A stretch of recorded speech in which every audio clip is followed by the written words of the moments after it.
This guest interview has been highly anticipated by me, at least, and I've been talking about it for a while. You guys know I have been quoting and obsessed with one of my clients, Kori Leigh of the Kori Leigh Show podcast. She is a mom, she is a recovering alcoholic in sobriety. She is at almost 8 years sober. She works the steps. She is a bad mamma jamma when it comes to business. And I am so excited to share this conversation that we had together covering all things motivation, manifestation, taking action, discipline, living one day at a time, and living a well rounded life in alignment with your goals and not letting your feelings navigate where the ship is going. Homegirl and I had some real talk in this conversation, and I'm excited. I'm excited to share this with you. And if you enjoyed it, please follow Kori, share, take a screenshot, share on social media, tag both of us that you listen to it, and enjoy the show.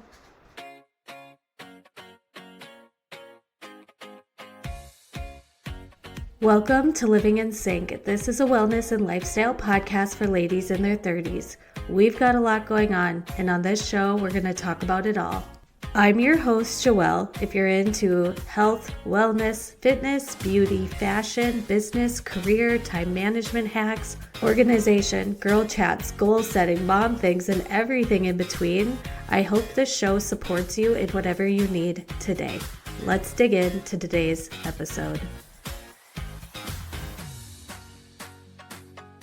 I have had this interview heavily emphasized, heavily anticipated, and heavily talked about here on the Living in Sync podcast. And you guys, finally, it is time to welcome Kori Leigh to the show. Welcome to the Living in Sync podcast. We are so excited to have you here. Oh, thank you, Joelle. I'm so excited to be here. This is going to be a really cool interview, you guys. And I know that I have been quoting Kori a lot and sharing her podcast over and over and over again. But Kori, why don't you introduce yourself to the ladies listening that don't know you, your background, share a bit about your story. Okay. I So know I'm that's a Kori. loaded question because you guys have to listen to her podcast. There's so much to it. Yeah, I'm like, how far back do we go? So my story, the Coles Notes version of my story, I hit rock bottom in alcoholism with alcoholism and my mental health 8 years ago, almost 8 years ago. I will be sober 8 years on December 27th. So almost 8 years ago. But 8 years ago at this time, I was at a glorious bottom. I was hopeless and desperate, and my business was struggling, and I was just not okay. And over the past 8 years, I've gotten sober. I have become a mother. I have a daughter who's never seen me drink. I've built a multiple six-figure a year business online, and I am a podcast host, which has taken some beautiful, I feel very God-led momentum into the stratosphere of helping women get sober and find God in an unorthodox way. Yeah. And even as somebody who isn't sober or working the steps or in recovery or anything like that, I still get so many golden nuggets and wisdom listening to you, which is why I brought you on here today, because episode 19, you guys, and I will link it in the show notes, is absolutely incredible. I think I myself have listened to it at least 3 times, about weathering the storm, where feelings are not facts and living in acceptance of life on life's terms. And I think today's age, we hear more often, do what feels good, and emotions drive the ship, and emotions and feelings dictate the action to take. But for others that are struggling with overwhelming emotions or negative emotions, what advice do you give to people to help them separate feelings from facts? Mm. Action is the antidote. You Mhm. know, like I feel like the easiest way to describe this topic is when people are waiting to be motivated to go to the gym. But motivation isn't the feeling that propels the action. Motivation is the currency as of the byproduct of taking the action that we weren't motivated to take. So for me, and I think there's a paradox within all of this because obviously we need to tend to our emotion. Obviously, like we need to tend to our emotion. We need to be emotionally intelligent. It's not about hustling and pushing through. But at the same time, it's about pushing through and taking action that we don't feel like taking. Because, like in business, we're posting content, or I want to be inspired to do it, or motivated to go to the gym, or I don't feel like it. We're constantly trying to find this emotion that is going to propel us to do this thing that we know we need to do. And then we don't do the thing, and then we feel even worse about ourselves. Whereas if we could just do the thing, knowing you're probably not going to feel like it, you're not going to be motivated, you're not going to be inspired, just do the damn thing. And then the byproduct is the feelings that we were trying to get before we did the thing that we wanted the feeling for. So action is the antidote. Like we have to take the action. Yeah. And eliminating that mind drama or that internal Mm. banter in our head of, I don't feel like doing that. I don't have the energy to blah, blah, blah. I should just do this instead, or maybe tomorrow. What do you say to somebody where they're like, oh, I recognize and know that taking the action to do the workout, taking the action to see forward progress and momentum, business, career, relationships, being, present as a mom instead of scrolling on social media. They know what they need to do, but in essence, that feeling is still causing the lack of action. Is there any piece where it's okay, how do you help people spark the action? Mm. So this makes me think of this in more than one way. And one of the ways is that we have to learn to stop negotiating with ourselves.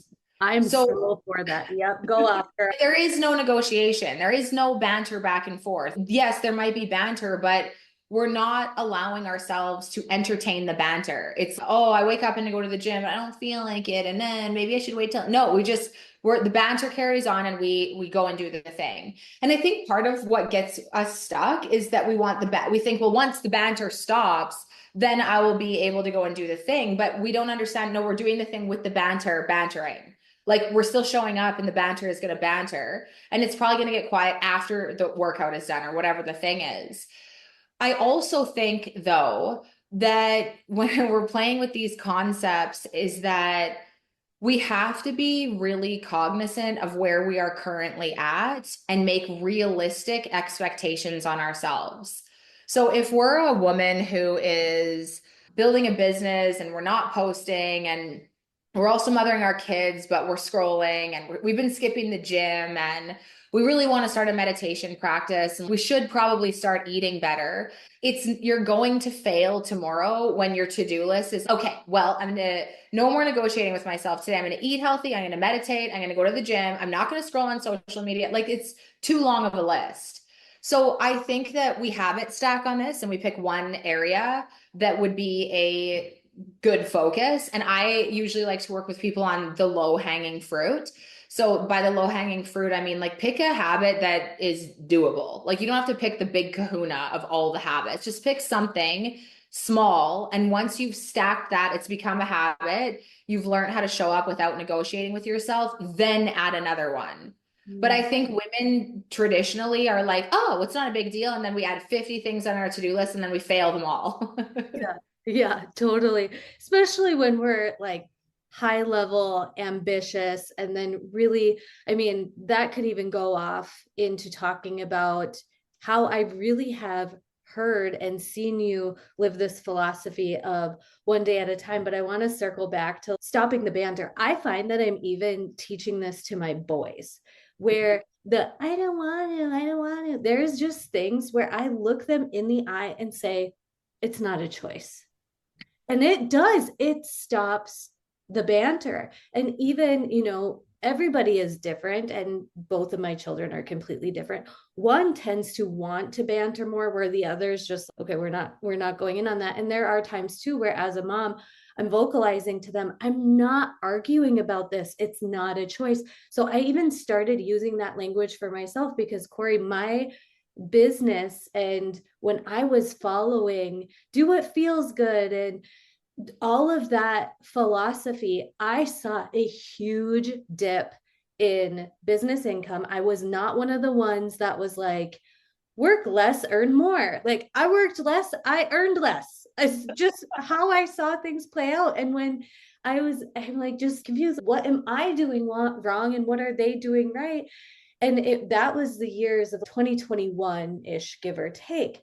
And then I stepped into this year of taking one day at a time, taking acknowledgement of each actionable item that was progressive forward. I don't know if you've ever read the book The Gap and the Gain, but they talk about the practice, and I'm sure it's not the only book that talks about this, but at the end of the day, accounting for three things that went really well and three things that you were wins of your day, essentially.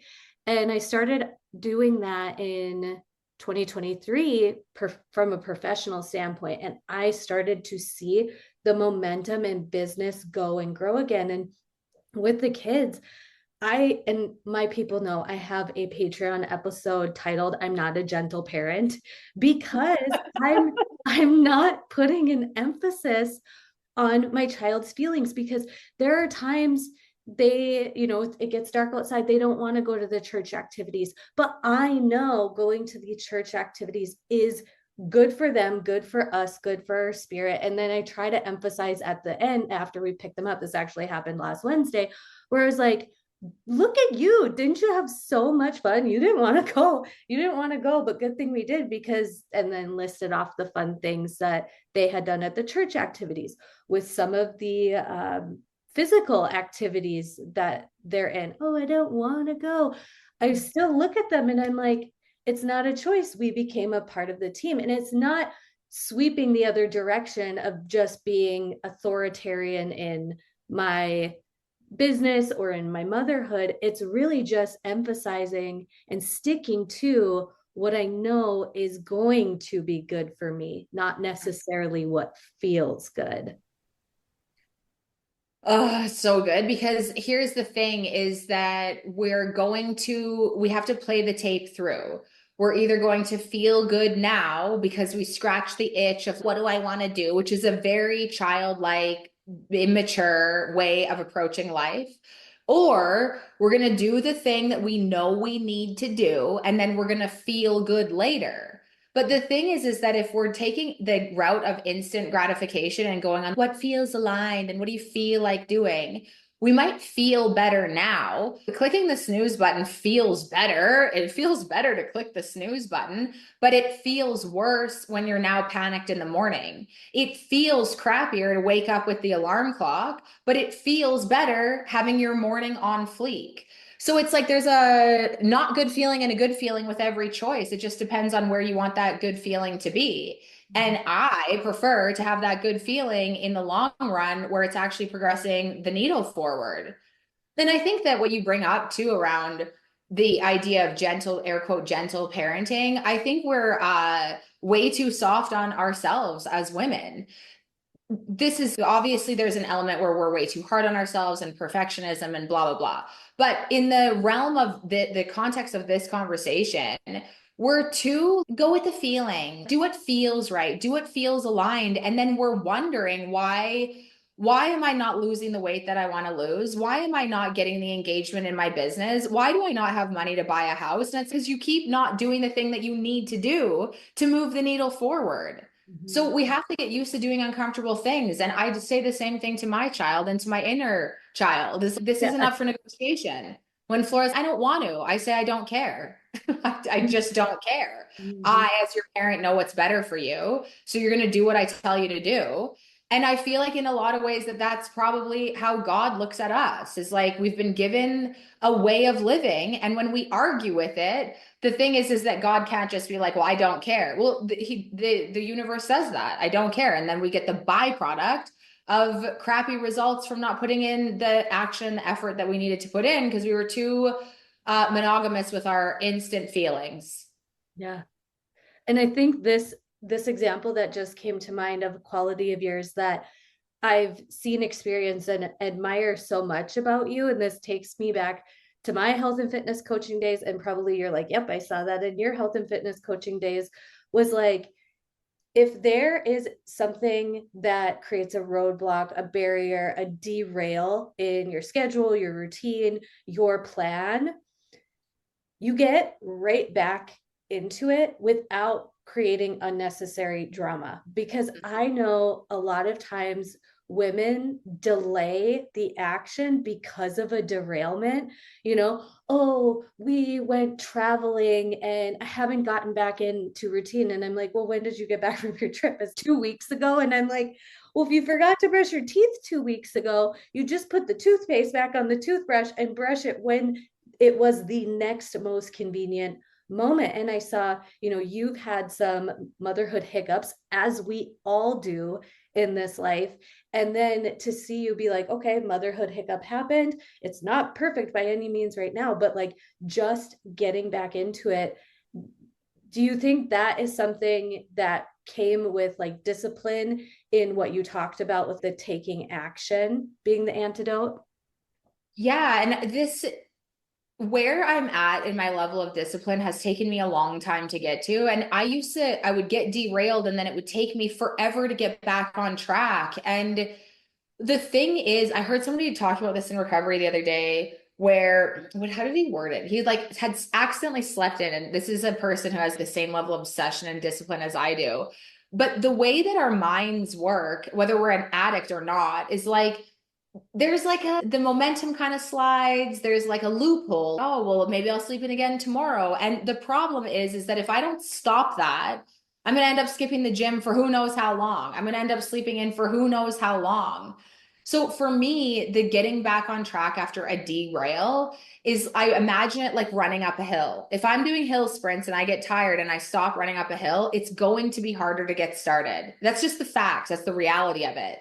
So now I have to understand that when there's a motherhood hiccup, like there was last week, I have to get back on track and I have to know that this week, probably every day at the gym isn't going to feel that great.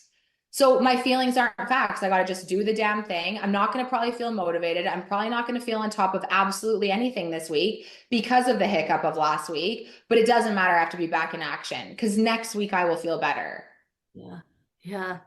That's so good. That is really good advice, especially to the woman that has the mindset in various, or has the habit in life of getting derailed and not being able to start that spark again. What you just said, you guys rewind and listen to that again. So before we wrap up, and I wanted to kind of finish our conversation with this because to my listeners, Kori sparked this thought, idea, philosophy when she shared it. And I was just like, oh my gosh, especially as a woman of faith, I agree. I agree. And this is how I want to walk in surrender moving forward. So I want to touch on manifestation and how do you know, really reconcile with the idea of manifestation with your belief that God is in control and can we control the outcome of the future? I love that this is coming out like towards the end of 2024 because everybody's going to be talking about their 2025 manifestations. Mm. Oh, this is such a heated topic. So I apologize in advance for offending people because this is manifestation works for some people, but it does not work for me. When I get into a state of I think about it like when I am the child who sits on God's lap, like a girl on Santa's lap, that this is what I want on December 25th. And if I don't get it, then I'm gonna have a fit.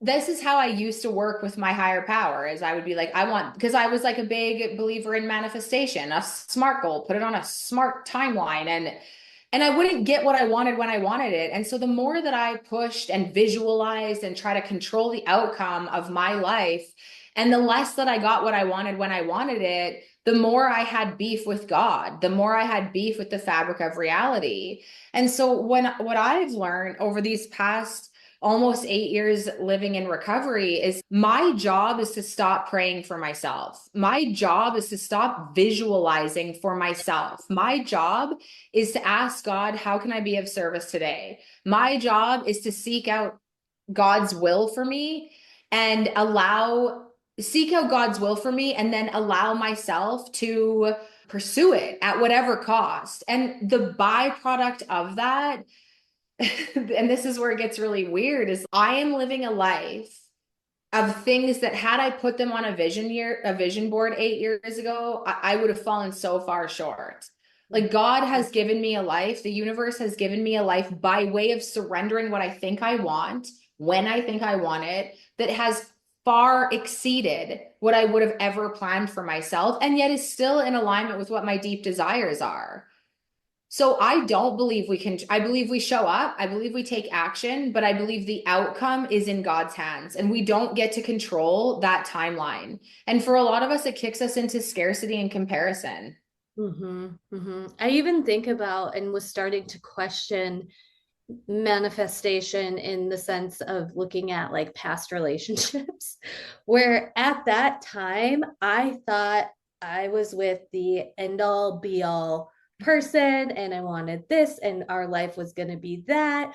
And now I'm like, thank goodness God had other plans for me because yikes, or not even yikes, but just not meant for me. And with 2025 around the corner, I was even out to dinner with somebody. What are your 2025 manifestations? And I was like, none of my business. I obviously know that, I want to take things one day at a time. And even when I'm flustered and questioning things in business, if I look at the scope of what's the work to be done today, and even in motherhood, like the times where I felt like a really crappy mother, and I'm like, okay, but where are the connection points of where we could connect today? Like maybe let's play a board game before the kids go to bed instead of everybody just kind of doing their own thing or whatever. And it brings it back to the tangible of today, because as women of faith, like truly, we don't know what's going to happen tomorrow. We do not know if those days are out there for us. So bringing that lens back to today has been so grounding for me as a mom, as a wife, as taking care of the home, as a business owner. I've seen forward progress and momentum as well by focusing on the lens of day to day and not putting my time, energy, and effort in the visualization and the manifestation of a future that I don't even know if I'll get to that. Or maybe there's magic and something else will come across, right? Yeah, this is the problem is have goals for sure. I have my favorite goal right now is I have a goal of lifting a deadlift of 300 pounds. I'm really into it. And so I'm working towards it, but it's a loose goal. It gets to go on the shelf. And if we're so fixated on our own selfish ends, what we want when we want it, we're going to miss the magic of, like you said, other things. This year was a great example. My Instagram account went absolutely viral, which then birthed this podcast, my podcast, which has been a globally ranked podcast since we launched it. That was not on my vision. That was nowhere on my radar. So we show up and we take action in alignment with where we hope we're going to go. So we post content or we work on our business or we show up at the gym or whatever the thing is. But the outcome has to be in God's hands. And I find that the easiest way for me of letting it be in God's hands is I'm open to being surprised by you, God. Like I'm open to playing the biggest version that you would have me play. And I don't need to know what it is, but I'm willing to pursue it with everything I have. Mm-hmm. Mm-hmm. God only gives us clues in the right now. That's why living in today is the only way to live, is so many people are problem solving 1 year down the road, or I'm going to have this conversation. They're going to say this and I'm going to say, it's such a waste of time because God's clues live in the mundane board games, the dinner, the emptying the dishwasher, the making the dog shit spirituality, the picking up the dog poop, the making of the bed. Like God's clues are here and now. They're not grandiose and big, and they're definitely not in tomorrow. Yeah. And that just makes me smile ear to ear because that's exactly how our working relationship started. It was really just a small step that I didn't even know was going to spark into not just like working together, you hiring me on to be your podcast producer, but like me taking the work that you're doing and the information you're sharing on your podcast and implementing it into my life, which has made me better in business and motherhood and my mental health and everything. But it wasn't like this big grandiose, oh my gosh, I have to heavy pitch myself to Kori. And oh wow, it was truly a friend just was like, hey, she posted about a podcast producer. And at that time, I thought I didn't have the capacity for more. At that time, I thought I wasn't open to taking on new clients. At that, if I would have let my what I thought and what I knew and what the capacity that I thought I had dictate it, I wouldn't have even just made it was seriously like one of the most informal, hey, I do this. And at that time, I did not have my cohesive static feed of podcast production content. So you went to my page and it was like, what does this girl do? In no way was it painted as I was a professional in this area. My business was just getting built off of referrals at that time. And I had the call with Kori and I was just like, I did not even think that I had the capacity or the time or the this or that, but God made the way and everything has just been so great. And it's been such an honor to produce the show and to be following your content and like soaking in everything that you are sharing and teaching on both of your social medias, which I will leave linked. And so thank you so much for coming on here today. This has been so good. Thank you for having me. So good. I love this conversation. I absolutely knew it would be. So if you want to, please share, what it is that you do and support for female entrepreneurs. And then I will obviously have all of your social medias and the podcast linked in the show notes. My business is KoriLeigh.co, and I help women grow online businesses. I really specialized in communication. So in podcasting, it's this spoken word communication, and in business, it's messaging and marketing. Yeah. And so, like, when you pinpoint that, you guys, in your business, the dreamy clients come in, the selling of certain offers just lands differently. And so you guys can check out, I know it's really hard to hype your own self up in what you do for your work, but Kori's got a lot of really great opportunities to work with her. And so I will leave anything and everything linked down in the show notes. Give her a follow because she has really great paid for offers. Your social media, though, is also equally as engaging and entertaining and enlightening and insightful. It's just the best of the best and what this world needs. So make sure you guys go and follow Kori, listen to the podcast. I'm biased, but it's one of my absolute favorites. Every single week to not only edit and produce, but then re-listen again as an audience member. So thank you so much. And we will talk to you guys next time. Bye. Thank you for listening to today's episode. If you loved what you heard or you want to share your favorite episode topics, please leave a rating and review. This helps the podcast growth and gives people an idea of what the podcast is all about. Something new and exciting that I wanted to share with you before we go is that we now have a Patreon page. This has replaced the Feminine Edge collective community in a cohesive place that is easier for me to manage and cheaper for you.